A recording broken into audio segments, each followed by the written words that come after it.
Hello, this video updates the one about the lumbar plexus that had the two mistakes in it. So let's go through the drawing again. As the last one, we have to understand what are we talking about when we consider the lumbar plexus. So from the lumbar and sacral segments, we have from the spinal cord we have an anterior motor root that is coming out, and the posterior, here there is the sensory ganglion, posterior sensory root that is coming out. They join together, forming the mixed spinal nerve that goes out through the intervertebral foramen, and it divides into a dorsal branch and a ventral branch.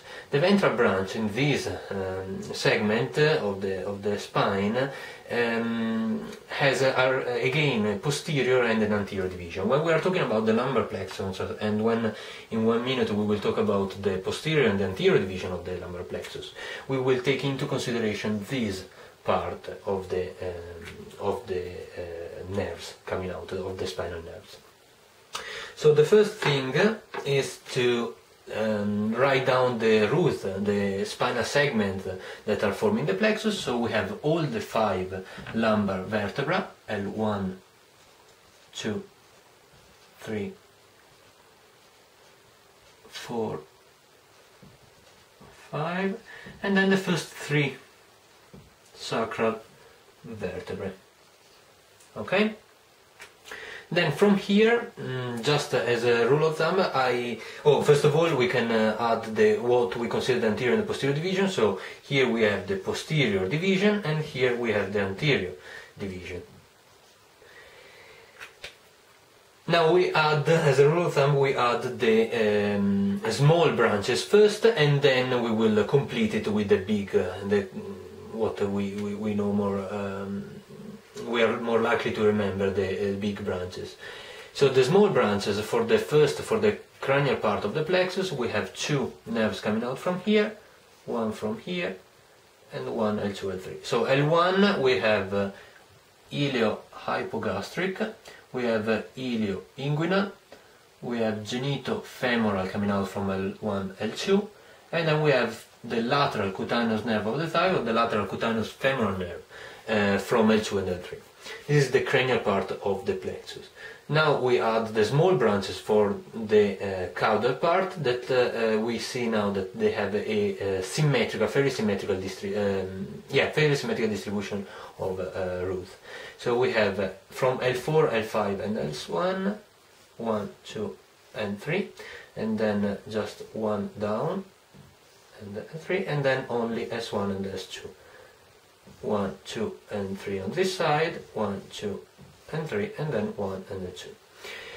Okay, we can already add the names. We have I have to say that the last one, most caudal one coming out from the anterior part, comes out also from S3, but is of the posterior part, so it's a little bit confusing. If you don't have to be so picky, if you don't need to remember anterior and posterior division, you can just add a line here and remember that, and maybe remember that it comes from the posterior, or you can just add something like this that is coming from the other part.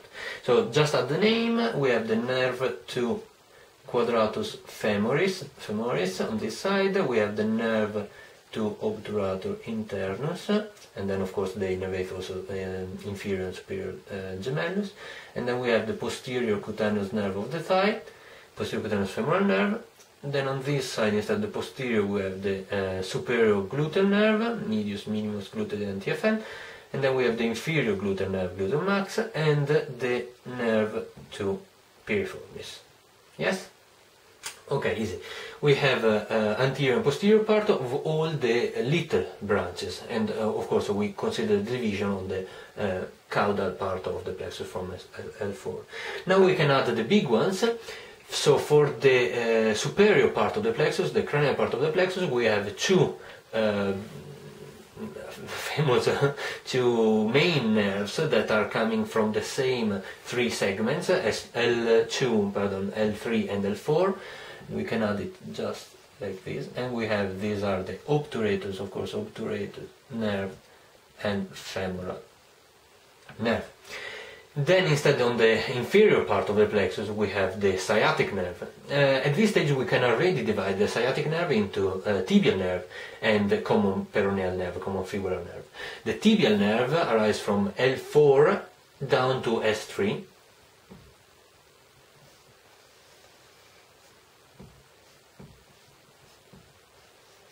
Okay. And instead the common peroneal nerve or common fibular nerve, as you want, stops at S2, starts again at L4 and stops at S2.